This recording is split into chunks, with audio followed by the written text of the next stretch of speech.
Мышка Пік-Пік прыбірае норку.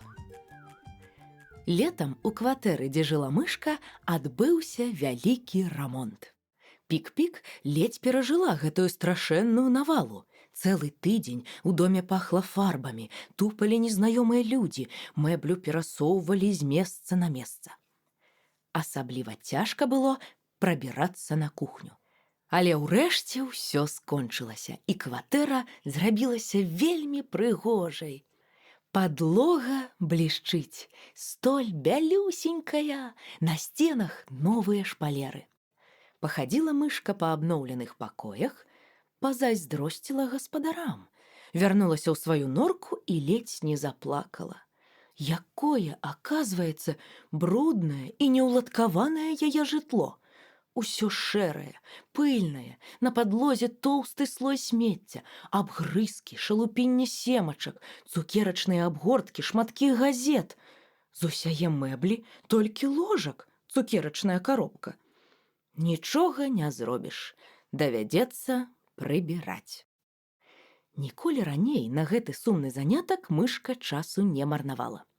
Здаецца, галоўнае вымыць падлогу, але насіць у норку ваду цераз усю кватэру.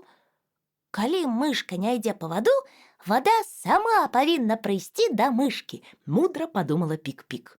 Усе ў доме спалі.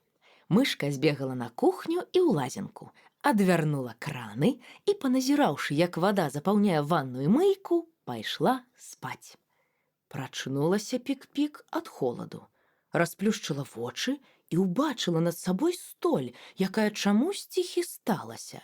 Цукерачная коробка ложак пагойдвалася пасярод пакоя на хвалях. «Гвалт!» – прашаптала мышка, бо голас у яе знік з перапуду. На шчасце, прачнуўся тата і захацеў надзець пантофлі, якія даўно сплылі ў другі кут пакоя. Яго ногі апусціліся ў халодную ваду. Ад татавага ўскрыку прачнуліся ўсе. І мама, і Веранічка, і кошка Піпіта. Веранічка засмяялася і пачала бегаць па вадзе і ганяць з кута ў кут пантофлі, як маленькія караблі. Мама пабегла перакрываць краны, а тата стаяў босымі нагамі ў вадзе і шаптаў: «Гэта канец свету, вялікі патоп».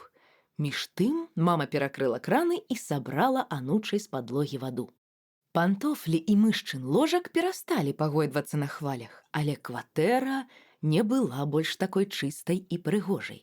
З мышчынай норкі вымылася столькі смецця, што яно забрудзіла ўсю кватэру. Мама пачала высвятляць, хто адкрыў краны, і мышка схавалася ў норку. Там было мокра, але незвычайна чыста.